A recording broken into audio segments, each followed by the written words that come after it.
السلام علیکم، ہمارے چینل کہانی افسانہ پر خوش آمدید۔ ہم ہمیشہ سے ہی بے صبر واقع ہوئے ہیں اور ہمارے اندر برداشت کا مادہ نہ ہونے کے برابر ہے۔ ہمارے ساتھ اگر کچھ ہماری توقعات اور منصوبہ بندی سے ہٹ کر ہوتا ہے تو ہمیں لگتا ہے جیسے پتہ نہیں کس گناہ کی سزا مل گئی ہے، اور جیسے ساری زندگی حالات ایسے ہی رہیں گے۔ ہم اپنا معاملہ اللہ کے سپرد کرنے کے بجائے جس نے ہمارے ساتھ غلط کیا ہوتا ہے اس کے ساتھ دگنا غلط کرنے کی کوشش کرتے ہیں، اور جب تک اپنی تصدیق نہیں ہو جاتی تب تک ان کو تکلیف دیتے رہتے ہیں، اور اس کے بعد معاملہ اللہ کے سپرد کرتے ہیں، جبکہ یہ انتہائی غلط خیال ہے۔ انسان کو ہمیشہ اپنا معاملہ کسی بھی آزمائش یا مصیبت کے پہلے ہی لمحے اللہ کے سپرد کر دینا چاہیے، پھر وہ آپ کے معاملات ایسے حل کرتا ہے کہ آپ بھی حیران رہ جاتے ہیں۔ بس ہمیں تھوڑا سا صبر کرنا ہوتا ہے، اور صبر کے ساتھ دعاؤں کا دامن مضبوطی سے پکڑنا ہوتا ہے۔ خیر، میرا نام اللہ دتا تھا، اور میرے نام سے ہی آپ کو اندازہ ہو گیا ہوگا کہ میں کتنی منتوں اور مرادوں کے بعد مانگا گیا ہوں۔ میں اپنے خاندان کا اکلوتا چشم و چراغ ہوں، اور اسی وجہ سے سب کی آنکھوں کا تارا بھی ہوں۔ میرے خاندان میں لڑکوں کے نام پر واحد میں ہی موجود ہوں، سو اسی وجہ سے سارے خاندان کی امیدوں کا واحد برکس بھی میں ہی ہوں۔ باہر میرے دوست جو دیکھا کرتے تھے وہ میری قسمت پر رشک کیا کرتے تھے، جبکہ میں ہی جانتا تھا کہ یہ کتنا مشکل کام ہے کہ سب کی امیدوں کا مرکز جب آپ تنہا ہو جائیں۔ اس لیے کہا جاتا ہے کہ جس سمندر میں آپ اترے نہیں ہیں اس کی گہرائی کا اندازہ کنارے پر کھڑے ہو کر آپ نہیں کر سکتے۔ میرے ساتھ بھی ایسا ہی ہو رہا تھا۔ بچپن سے لے کر جوان ہونے تک تمام فیصلے سارے خاندان والوں نے مل کر کیے تھے۔ میری رائے کبھی کسی نے نہیں پوچھی تھی، اور اگر میں نے کبھی بتا دی تو کسی نے اس کو اہمیت دینے کی کوشش ہی نہیں کی تھی، اور میں بھی جیسے اوروں کی رائے اور فیصلوں کا عادی ہو چکا تھا، اور اپنی مرضی کو میں دبا کر دل میں ہی بیٹھ چکا تھا، کیونکہ مجھے معلوم تھا کہ میری یہاں پر نہیں سنی جائے گی۔ یہاں پر تو میرے ایک اسکول جانے تک کے لیے سب کے درمیان بحث ہو جایا کرتی تھی۔ کوئی چاہتا تھا کہ میں گورنمنٹ اسکول میں پڑھوں تو کوئی چاہتا تھا کہ میں پرائیویٹ اسکول سے تعلیم حاصل کروں۔ کسی خالہ یا پھپھو کو لگتا تھا کہ اس کے شہر سے مجھے تعلیم حاصل کرنی چاہیے، تو کسی چاچو اور ماموں کو لگتا تھا کہ ان کے ساتھ جا کر مجھے تعلیم کا شوق پورا کرنا چاہیے۔ کبھی کبھی تو میرا ان محبتوں کے درمیان دل بند ہونے لگتا تھا اور دم گھٹنے لگتا تھا، کیونکہ کسی بھی چیز کی زیادتی انسان کے لیے پھانسی کے پھندے جیسی ہوتی ہے، اور ان سب کی ضرورت سے زیادہ محبتوں نے بھی میرے ساتھ ایسا ہی کر دیا تھا۔ انسان کا ہر چیز ایک مخصوص اور نارمل مقدار میں چاہیے ہوتی ہے، سو جب وہ چیز حد سے زیادہ بڑھنے لگتی ہے تو انسان اس چیز سے بیزار ہو جاتا ہے۔ شاید یہاں پر یوں لگ رہا ہوگا کہ میں کتنا ناشکرا ہوں۔ آپ میں سے کتنے لوگ محبت اور پرواہ کو ترس رہے ہوں گے، اور یہ سب جان کر آپ لوگ مجھے خوش قسمت سمجھ رہے ہوں گے، جبکہ حقیقت اس سے قطعاً مختلف ہے۔ جیسے پانی ہماری زندگی کے لیے بہت ضروری ہے، ہمارے جینے کے لیے، ہماری سانسوں کے لیے اس کی اہمیت سے کبھی انکار نہیں کیا جا سکتا، بالکل اسی طرح محبت ہمارے لیے بہت ضروری ہے۔ محبت کے بغیر ہم لوگ کبھی بھی ہنسی خوشی زندگی نہیں گزار سکتے، بلکہ زندگی ہی ہمارے لیے ایک آزمائش اور بوجھ بن جائے گی۔ اسی طرح پانی کتنا ہے زندگی کے لیے ضروری کیوں نہ ہو، ہم اس کو ایک حد تک ہی پی سکتے ہیں۔ حد سے زیادہ اس کا استعمال ہماری صحت کے لیے بہت زیادہ نقصان کا باعث بن سکتا ہے، بلکہ ہم اپنی ضرورت سے زیادہ اس کو لے بھی نہیں سکتے۔ اسی طرح حد سے زیادہ محبت بھی میرے لیے بیزاری کا سبب بن جاتی ہے۔ محبت کی مٹھاس کو بھی زیادہ اپنے اندر نہیں لیا جا سکتا۔ یوں سب گھر والوں کی محبت میرے لیے جیسے وبال جان بن چکی تھی۔ میرا دل چاہتا تھا کہ میں یہاں سے نکل جاؤں اور کہیں بہت دور چلا جاؤں جہاں اتنی محبت نہ ہو، اور محبت ہو بھی تو ایک حد میں ہو، کیونکہ یہ ضرورت سے زیادہ محبت میرے لیے آزمائش بن رہی تھی۔ کہ سب کو ایک جیسی ہی محبت کے جواب میں دینا میرے لیے بہت ہی مشکل کام ہوتا چلا جا رہا تھا۔ انسان چاہے کتنی بھی محبتوں میں کیوں نہ گرا ہو، اس کے لیے ماں کی محبت سب سے اہم ہوتی ہے، جبکہ اب ان سب کے درمیان میرے لیے ماں کو وقت دینا بھی بہت مشکل ہو چکا تھا، اور میری ماں بھی جیسے اپنے اکلوتے بیٹے کے لیے سمجھوتا کر چکی تھی۔ ہم انجانے میں اپنے والدین کے ساتھ بھی زیادتی کر جاتے ہیں، اور ان سب نے تو مجھ پر محبتیں اتنی لٹائیں کہ مجھے دیر سے احساس ہوا کہ میری ماں تو ممتا کے احساس سے ادھوری ہی رہ گئی۔ میرے ابا سعودی عرب میں ہوتے تھے، اور ہم لوگوں نے ساری زندگی بغیر ان کے گزاری تھی، کیونکہ میری پیدائش سے پہلے ہی وہ وہاں پر کام کر رہے تھے، اور اب میں تقریباً 15 سال کا ہو چکا تھا، تو ابھی تک وہ وہاں پر ہی رہتے تھے۔ کئی سالوں بعد واپس آیا کرتے تھے۔ ابا مجھ سے محبت کرتے تھے، مگر مجھے کبھی کبھی یوں لگتا تھا کہ ان سے زیادہ تو مجھ سے محبت میرے تایا، چچا اور ماموں کرتے ہیں۔ کبھی کبھی میں ہنس کر اماں سے کہتا کہ مجھے تو یوں لگتا ہے کہ آپ کے شوہر نامدار نے وہاں پر شادی کی ہوئی ہے، اور ان کے وہاں پر بچے بھی ہیں، اس وجہ سے تو ان کا پاکستان آنے کو دل نہیں کرتا۔ اتنی منتوں اور ترلوں کے ساتھ تو ہم ان کو پاکستان میں بلاتے ہیں، اور مہینے بعد ہی ان کو جانے کی پڑ جاتی ہے، جس پر اماں مجھے ڈانٹ دیا کرتی تھیں اور کہتی تھیں کہ تم فضول مت بولا کرو، اور ایسی باتیں غلطی سے بھی اپنی زبان پر مت لایا کرو کہ یوں بہت سے مسئلے ہو جاتے ہیں۔ جبکہ میں اماں کو تنگ کرنے کے لیے ہمیشہ اسی بات کا تذکرہ کرتا تھا، اور قیامت تو ہم پر اس روز ٹوٹی جب ابا بڑی عید پر رہنے کے لیے پاکستان آئے۔ تو اس بار وہ کافی خوش تھے، اور انہوں نے ایک روز سب کے درمیان بیٹھے ہوئے تھے کہا کہ میں تم لوگوں کے لیے ایک بہت خوشی کی خبر لے کر آیا ہوں۔ میری پھپھو نے ہنستے ہوئے کہا کہ کاش آپ یہ خبر لے کر آئے ہوں کہ ہمارا کوئی ایک اور بھتیجا بھی ہے، کیونکہ اس اکلوتے بھتیجے پر تو ہم محبتیں نچھاور کر کر کے ابھی تک اس کا 1% بھی نہیں لٹا سکے، اور یہ بھی شاید ہماری محبتوں سے اکتا چکا ہے، اور ہماری محبت ہے کہ بڑھتی ہی چلی جا رہی ہے، اور ایک بھتیجا تو بہت کم ہے ہمارے لیے۔ ابا نے ہنستے ہوئے کہا، ہو سکتا ہے کوئی ایسی ہی بات ہو۔ مجھے یہ سن کر بہت برا لگا تھا۔ سب کی محبتوں سے کبھی تنگ آ جایا کرتا تھا، مگر میں شراکت کبھی بھی برداشت نہیں کر سکتا تھا، کیونکہ بچپن سے لے کر آج تک میں ان کی محبتوں کا اکلوتا وارث رہا ہوں، تو شراکت برداشت کرنا میرے لیے بہت مشکل اور ناممکن سی بات تھی۔ میں غصے سے اٹھ کر وہاں سے چلا گیا، اور شاید ایسا نوٹس صرف میری ماں نے ہی لیا ہوگا، اس لیے تھوڑی دیر بعد کمرے میں آ گئی، اور انہوں نے مجھ سے کہا، بیٹا کیا ہو گیا؟ تم اتنی سی بات اتنا زیادہ رد عمل دے رہے ہو؟ تمہاری پھپھو نے تو بس مذاق کیا ہے، تمہارے ابا کبھی بھی ایسا قدم نہیں اٹھا سکتے۔ تو میں نے ان سے کہا کہ جیسے ابا مسکرا رہے تھے، مجھے تو یہی لگ رہا تھا کہ جیسے وہ کوئی ایسا قدم پہلے سے اٹھا چکے ہیں، اور اگر انہوں نے ایسا کیا تو میں ان کو کبھی بھی معاف نہیں کروں گا۔ تو انہوں نے مجھے ساتھ لگا کر کہا کہ میں پھر کہہ رہی ہوں، تم زیادہ سوچ رہے ہو۔ زیادہ سوچنے سے انسان بلا وجہ کی سوچوں اور پریشانیوں میں الجھ جاتا ہے، جن کا حقیقت میں کوئی وجود ہی نہیں ہوتا۔ ویسے بھی ہمارے 90% مسائل حقیقت میں موجود ہی نہیں ہوتے، بس ہم آنے والے وقت کو لے کر بلا وجہ ہی زیادہ سوچ کر پہلے سے پریشان ہوتے ہیں، اور اسی وجہ سے اپنی خوشیوں کو جی نہیں پاتے۔ تمہیں آج کے لمحوں کو جینا چاہیے کہ تمہارے ابا آئے ہیں، اور تمہیں ان کے ساتھ زیادہ سے زیادہ وقت گزارنا چاہیے، اور ہنسی مذاق کو ہنسی مذاق کی حد تک ہی رکھنا چاہیے۔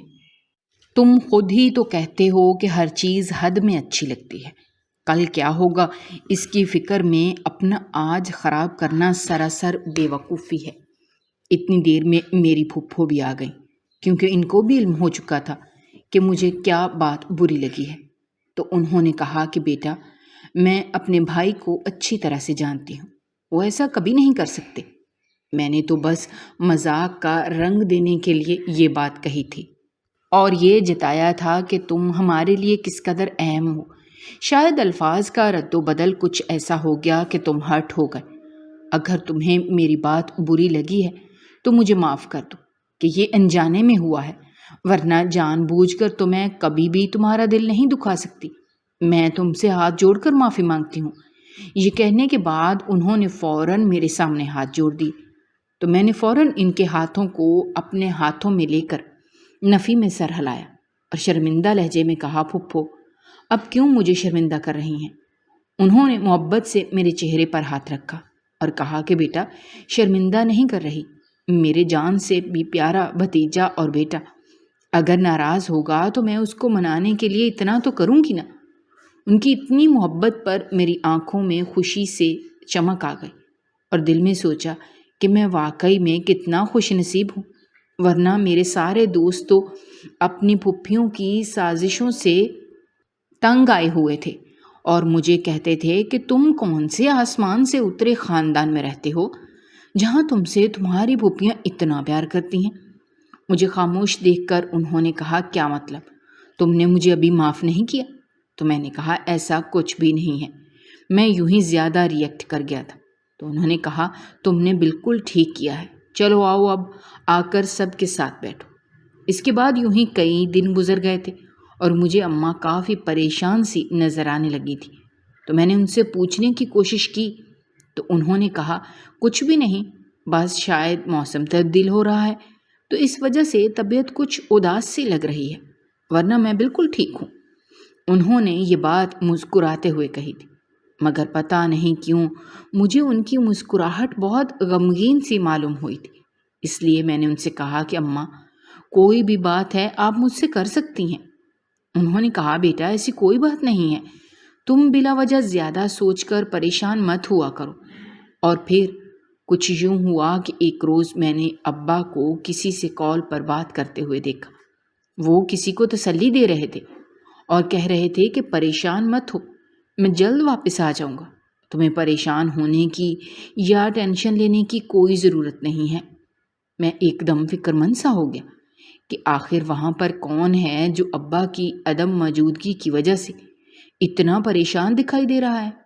پہلے میں نے سوچا کہ ان سے پوچھ لیتا ہوں، مگر پھر مجھے اماں کی نصیحت یاد آئی کہ بلا وجہ ہر بات کے پیچھے نہیں پڑ جاتے، جس بات نے جس وقت تمہارے سامنے آنا ہوا وہ آ جائے گی، تمہیں کوئی ضرورت نہیں ہے کہ تم کسی بھی بات کی تہ تک جانے کے لیے مشقت کرتے رہو، کیونکہ اس سے وقت خسارہ ہی ہوتا ہے۔ جو چیزیں جتنی آپ کی نظروں سے اوجھل رہیں گی آپ کے لیے اتنا ہی سکون کا باعث بنتی ہیں۔ اس لیے میں نے بھی اس بات کو نظر انداز کر دیا اور یہ سوچا کہ ہو سکتا ہے وہاں کا کوئی دوست ہو جو ان کی غیر موجودگی کی وجہ سے پریشان ہو رہا ہو، کیونکہ آج کل دوست بھی اپنے دوستوں کے بغیر نہیں رہ سکتے، جو پردیس میں ہوں وہ تو بالکل بھی نہیں رہ سکتے۔ یوں ہی 2-3 دن بعد پھر سارے خاندان والے آ گئے اور میں ایک دم سے عاجز آ گیا اور اماں سے کہا کہ میں ان سب کی محبتوں کی قدر کرتا ہوں، لیکن اب میں واقعی تنگ آ گیا ہوں۔ تو اماں نے مجھے ناراضگی سے دیکھا اور کہا، بیٹا محبت رزق کی طرح ہوتی ہے، اس کی ناشکری نہیں کرتے، ورنہ یہ آپ کے در سے بھاگ جاتی ہے۔ محبت کو کبھی بھی تحقیر آمیز نظروں سے نہیں دیکھتے، یہ تو کسی نصیب کے نصیبوں میں آتی ہے۔ اس کے بعد میں باہر آ گیا، سب مجھے یوں دیکھ رہے تھے جیسے میں ان کو مدتوں بعد نظر آ رہا ہوں۔ میرے خاندان کی لڑکیاں کافی شرم و حیا والی تھیں، میں ان سب کی بہت عزت کرتا تھا، ان میں سے کسی نے بھی کبھی بھی مجھ پر کسی قسم کے ڈورے ڈالنے کی کوشش نہیں کی تھی۔ اس وجہ سے ہی میں ان سب کی دل سے عزت کرتا تھا اور ان کے احترام میں کھڑا بھی ہو جایا کرتا تھا۔ میری خالہ کی بیٹی تھی اور میں اس کو بہت زیادہ پسند کرتا تھا۔ مجھے خود نہیں علم تھا کہ کب یہ وقت آیا کہ میں اپنی خالہ کی بیٹی جس کا نام زمرہ تھا اس سے محبت کرنے لگا۔ میں یہ چاہتا تھا کہ مجھے بن مانگے ہی وہ مل جائے، اور ویسے بھی ایک شرم و حیا والے خاندان کا حصہ ہونے کی وجہ سے میں ایسا نہیں کر سکتا تھا کہ میں خود جا کر اسے یہ بات بتاؤں یا اپنے گھر والوں میں سے کسی ایک سے بات کروں۔ اس لیے میں نے اپنا معاملہ اللہ کے سپرد کر دیا تھا۔ اتنا تو میں بھی جانتا تھا کہ وہ بھی مجھے پسند کرتی تھی، کیونکہ مجھے دیکھ کر جو رونق اس کے چہرے پر آتی تھی وہ کسی اور کے چہرے پر نہیں آتی تھی۔ یہ آپ کے لیے بہت بڑی بات ہوتی ہے کہ آپ جس سے محبت کرتے ہوں وہ بھی جواباً آپ سے اتنی ہی محبت کرتا ہو۔ خاموش محبتیں سب سے زیادہ خوبصورت ہوتی ہیں، اور اس کا تجربہ ہونے کے بعد ہی مجھے اس کا احساس ہوا تھا۔ میں نے اس کی وجہ سے ہی نماز پڑھنا شروع کی تھی اور سوچا تھا کہ اللہ سے کہوں گا کہ مجھے زندگی میں وہ ضرور دینا، کیونکہ مجھے لگتا تھا کہ اس سے بہتر میری زندگی میں کوئی نہیں ہو سکتا۔ مگر کبھی کبھی قسمت ہمارے لیے کچھ اور ہی طے کر کے بیٹھی ہوتی ہے۔ خیر، اگلے روز جب سب بیٹھے ہوئے تھے تو ابا نے کہا کہ مجھے تم سے بڑی اہم بات کرنی ہے، اور ہم میں سے کوئی تصور بھی نہیں کر سکتا تھا کہ ابا جو بات کریں گے وہ ایک بار تو ہم سب کی دنیا کو ہلا کر رکھ دے گی، کیونکہ انسان کو کبھی کبھی اس کی ناشکری کی سزا کسی اور ہی انداز میں مل جاتی ہے۔ اور میں شاید ان محبتوں سے اتنا عاجز آیا ہوا تھا کہ کچھ عجیب انداز میں ہی صحیح، مگر ان سب کی محبتوں کا رخ بدل گیا تھا۔ لیکن ایسا میں نے تصور بھی نہیں کیا تھا کہ میرے ساتھ کبھی ایسا ہوگا، اور شاید تصور تو میری ماں نے بھی نہیں کیا ہوگا کہ کبھی ان کا شوہر ان کے ساتھ ایسا بھی کر سکتا ہے۔ ہم سب لوگ مسکرا رہے تھے، مگر ابا نے جو بات کی اس کی وجہ سے سب کی مسکراہٹ سمٹ کر رہ گئی۔ کسی کے اندر اتنی ہمت نہیں ہو رہی تھی کہ کوئی کچھ پوچھ سکتا، یا کوئی ابا سے وجہ ہی پوچھ لیتا کہ ایسا کیا ہو گیا جو آپ کو یہ قدم اٹھانا پڑا۔ ہم سب پر تو جیسے قیامت ہی ٹوٹ پڑی تھی۔ اگلے روز ابا واپس سعودیہ چلے گئے تھے اور کہا تھا کہ میں کچھ دنوں بعد واپس آ جاؤں گا، مگر کسی کے چہرے پر بھی ان کی واپسی کا سن کر مسکان نہیں آئی تھی، کیونکہ واپسی پر جو وہ اپنے ساتھ لا رہے تھے وہ ہنسی مذاق میں بھی ہمارے لیے برداشت کرنا بہت مشکل تھا، اور حقیقت میں قبول کرنا تو ناممکنات میں سے تھا۔ میں اپنے کمرے میں بند ہو کر رہ گیا تھا۔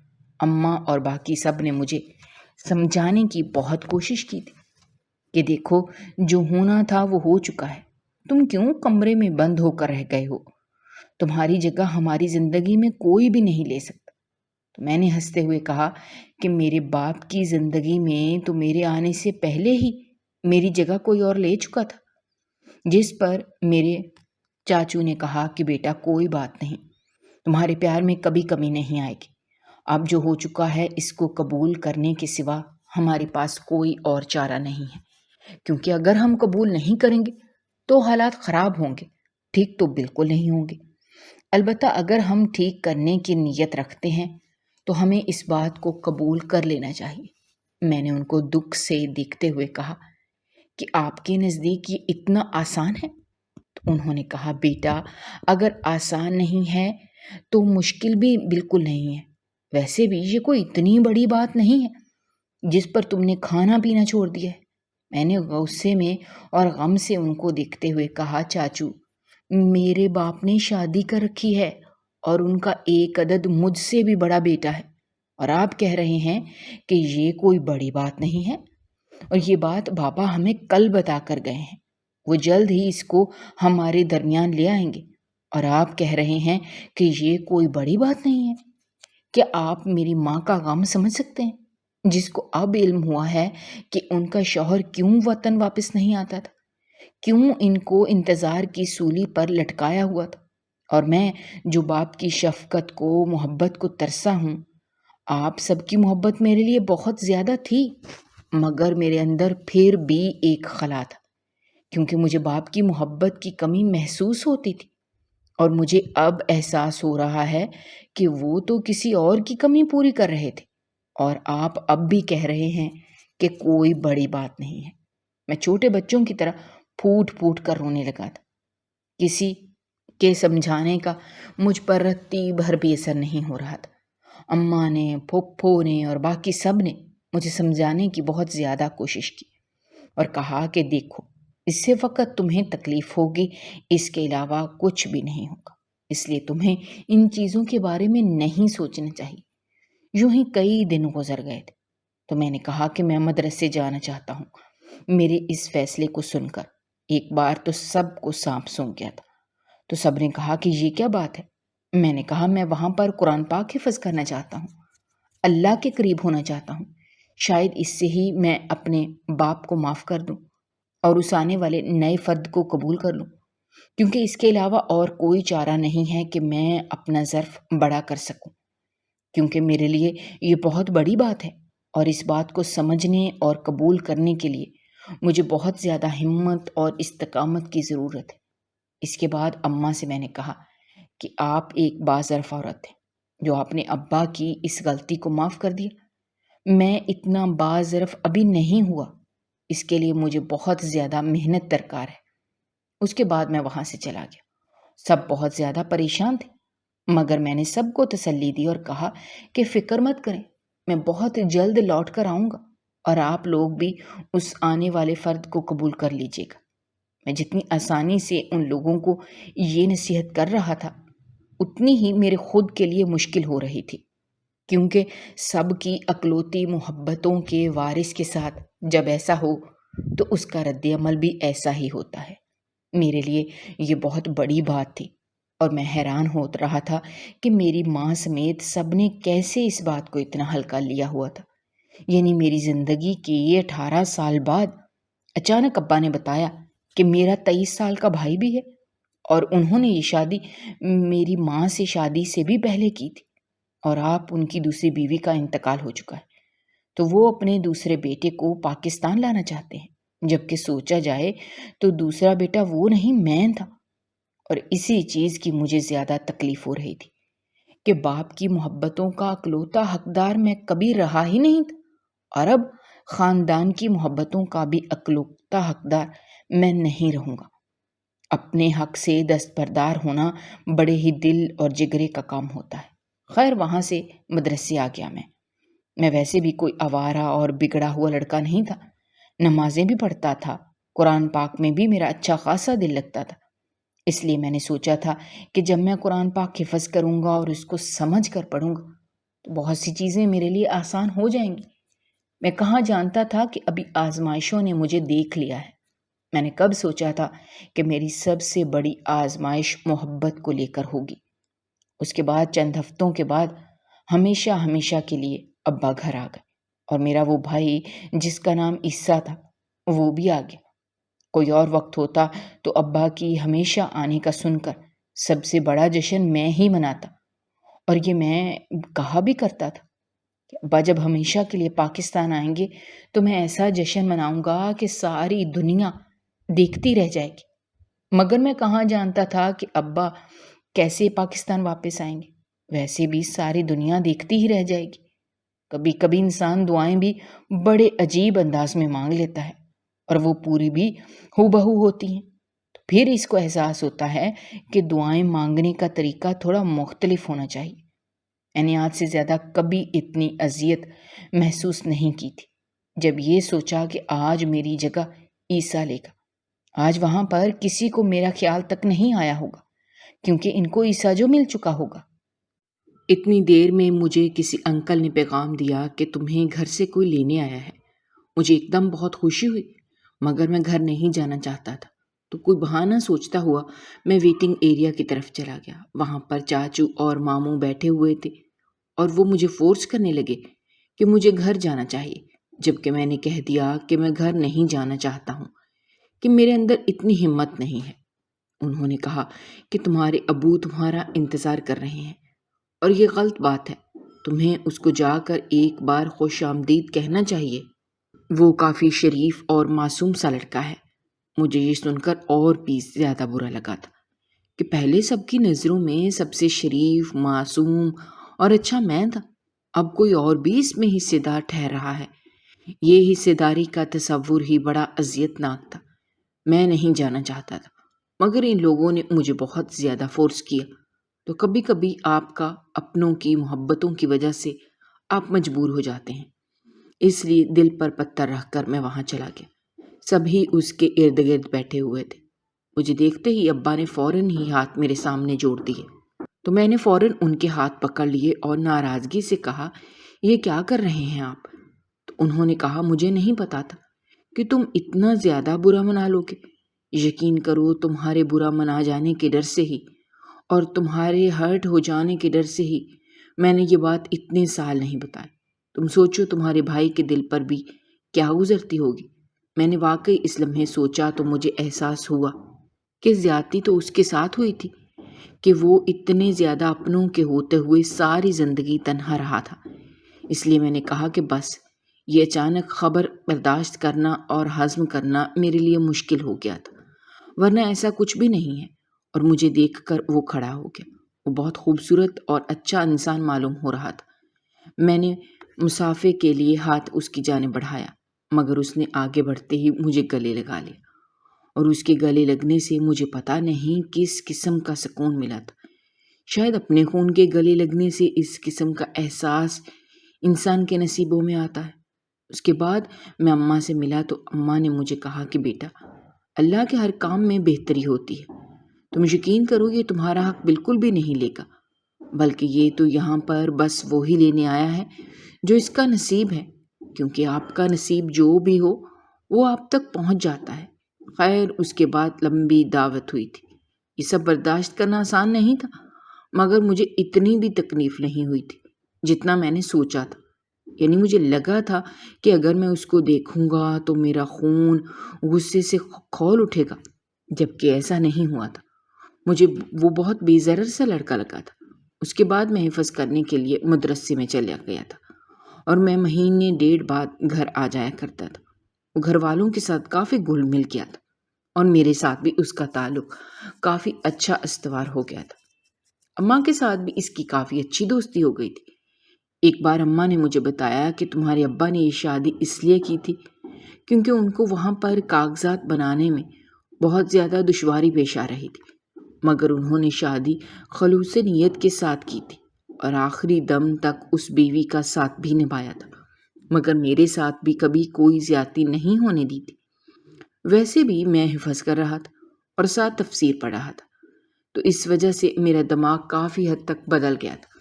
اس کے بعد بھائی کو اچھی نوکری مل گئی تو اماں اس کے لیے ایک اچھی سی لڑکی دیکھنے لگی تھی، تو ان کو محلے میں ہی ایک لڑکی پسند آ گئی تھی۔ پھر بھائی کی رضامندی کے ساتھ وہاں پر رشتہ طے پا گیا اور جلد ہی بھائی کی شادی وہاں کر دی گئی۔ میری بھابھی بھی کافی اچھی اور نیک عورت تھی، اور یوں گھر میں کافی رونق وغیرہ لگ گئی تھی۔ اور پھر میرے لیے ایک روز بہت بڑا سرپرائز تھا۔ جب میں گھر گیا تو مجھے علم ہوا کہ گھر والے میری بات خالہ کے گھر پکی کر آئے تھے، اور میں بہت زیادہ خوش ہوا تھا کیونکہ میں اپنی کزن سے بہت محبت کرتا تھا۔ بھائی نے بتایا کہ یہ میں نے اور بھابھی نے تمہارے لیے سرپرائز پلان کیا تھا۔ میں ان دونوں کو بہت زیادہ مشکور تھا۔ اس کے بعد میں گھر واپس آ گیا کیونکہ میرے حفظ کا کورس مکمل ہو چکا تھا، تو اس پر بہت بڑی دعوت رکھی گئی۔ بھابھی کی بہن ہمارے گھر ہر تیسرے روز آ جاتی تھی، اور مجھے وہ بالکل بھی اچھی نہیں لگتی تھی کیونکہ وہ میرے اوپر ڈوری ڈالنے کی کوشش کرتی تھی۔ میرا بس نہیں چلتا تھا کہ وہ ہمارے گھر آئے تو میں گھر کے دروازے بند کر دوں، لیکن مسئلہ یہ تھا کہ میری بھابھی بہت اچھی تھی تو میں ان کا دل نہیں توڑنا چاہتا تھا۔ میں ویسے ہی اپنی خالہ کی بیٹی سے شدید محبت کرتا تھا، اس وجہ سے میری بھابھی کی بہن جب بھی میرے قریب آنے کی کوشش کرتی تھی تو اس کے لیے بہانے تلاش کرتی تھی، تو میں اس کو نظر انداز کر دیتا تھا۔ اگر میں اپنے منگیتر سے محبت نہ بھی کرتا ہوتا تو بھی میں کبھی اس جیسی لڑکی کی جانب دیکھنا بھی پسند نہیں کرتا جو میری توجہ حاصل کرنے کے لیے ایسی ایسی نیچ حرکتیں کرتی تھی کہ میں خود ہی شرمندہ ہو جاتا تھا، اور جس کو اپنے عورت ہونے کا لحاظ بھی نہیں تھا، اور میں بھابھی کو بھی نہیں بتا سکتا تھا کیونکہ میرے لیے بہت ہی شرم کن بات تھی کہ میں ان کو بتاؤں کہ آپ کی بہن کس طرح کی حرکتیں کر رہی ہیں۔ لیکن انسان کو وقت پر ہی کوئی نہ کوئی قدم اٹھا لینا چاہیے کہ بعد میں بہت بڑی بڑی مصیبتیں اس کا پیچھا کرتی ہیں۔ ایک بار وہ میرے کمرے میں آئی تو میں نے غصے سے کہا کہ میرے کمرے سے نکل جاؤ، دوبارہ یہاں پر کبھی نہ آنا۔ تو اس نے میری جانب ایک شیطانی مسکراہٹ سے دیکھا اور پھر اپنے کپڑے پھاڑ دیے اور شور مچانے لگی، یہ کہا کہ میرے ساتھ زبردستی کرنے کی کوشش کر رہا ہوں، اور میرے تو سر پر آسمان ہی گر گیا کہ اس روز گھر پر سب خاندان والے آئے ہوئے تھے۔ جب سب وہاں پر آئے تو اس نے کہا کہ اس نے مجھے کمرے میں بلایا ہے اور میرے ساتھ زبردستی کرنے کی کوشش کی ہے، جبکہ میں نے سب کو بتانے کی بہت کوشش کی، مگر اس کا حلیہ کچھ اور ہی بتا رہا تھا۔ سب کی نظروں میں میرے لیے ایک دم سے نفرت آ گئی تھی، اور میں تو حیران ہی رہ گیا تھا کہ ایک دم سے ہوا کیا ہے۔ سب نے میرا اس کے ساتھ نکاح کرنے کا فیصلہ کر لیا تھا، اور میں کچھ کہہ بھی نہیں پا رہا تھا، کیونکہ سب کی نفرت نے جیسے میری زبان کو خودی سے کھینچ لیا تھا۔ میں نے کسی کو بھی صفائی دینے کی کوشش نہیں کی تھی، کہ مجھے معلوم تھا کہ اس وقت کوئی بھی مجھ پر یقین نہیں کرے گا۔ میں نے بس نکاح نامہ پکڑنے سے پہلے آسمان کی طرف دیکھا اور ایک دعا پڑھی، اور اس کے بعد اللہ سے کہا کہ جیسے تو نے یوسف کا پردہ رکھا تھا اور ان کو سب کی نظروں میں پارسا ثابت کیا تھا، اس طرح آج اپنے اس بندے کا بھی پردہ رکھ لے، کہ اس وقت تیرے علاوہ کوئی بھی اس حقیقت سے واقف نہیں ہے کہ میں پارسا ہوں، اور اللہ، میں اس عورت سے شادی نہیں کرنا چاہتا، بلکہ اس کے ساتھ زندگی گزارنا چاہتا ہوں جس کو تو نے میرے دل میں ڈالا ہے، اور میں نے اس کے لیے کوئی حرام راستہ نہیں اپنایا، اس لیے تو آج حرام کو حلال کے اوپر فتح مت دینا۔ پھر میں نے اس کی جانب دیکھا، میری آنکھوں میں جانے کیا تھا کہ وہ فوراً میرے قدموں میں بیٹھ گئی اور روتے ہوئے معافی مانگنے لگی، اور کہنے لگی کہ مجھے معاف کر دیں، اس کا کوئی قصور نہیں تھا، میں نے یہ سارا ڈرامہ رچایا تھا، میں بہت شرمندہ ہوں۔ یہ کہہ کر وہ وہاں سے بھاگتی ہوئی چلی گئی، جبکہ سب حیران رہ گئے، اور حیران تو میں بھی رہ گیا تھا۔ میری بھابھی نے فوراً میرے آگے ہاتھ جوڑے۔ میں نے ان سے کہا کہ نہیں بھابھی، آپ کا کوئی قصور نہیں ہے، اور اس کے بعد بھائی نے مجھے اٹھ کر گلے لگایا اور کہا تمہاری محبت زمرہ کو لے کر سچی تھی، وہ شاید اسی لیے جیت گئی۔ چند دنوں بعد میرا اور زمرہ کا نکاح ہو گیا، اور مجھے ابھی تک یقین نہیں آ رہا تھا کہ میں کیسے اس برے کھیل سے بچ گیا تھا، شاید اس لیے کہ میں نے بس اللہ پر یقین کیا تھا اور کسی اور سے مدد نہیں مانگی تھی، تو کیسے مدد نہ ملتی۔ آپ بھی جب ایسی مصیبت میں پھنس جائیں تو آپ کو صرف اللہ پر ہی یقین رکھنا چاہیے، اور بس اسی سے مدد مانگنی چاہیے، اور اس کے بعد آپ دیکھیے گا اللہ آپ کی کیسے مدد کرتا ہے اور آپ کو کیسے سب کی نظروں میں سرخرو کرتا ہے۔ اگر آپ کو ہماری کہانیاں پسند آ رہی ہیں تو ہمارے چینل کو سبسکرائب کرنا مت بھولیے گا۔ شکریہ۔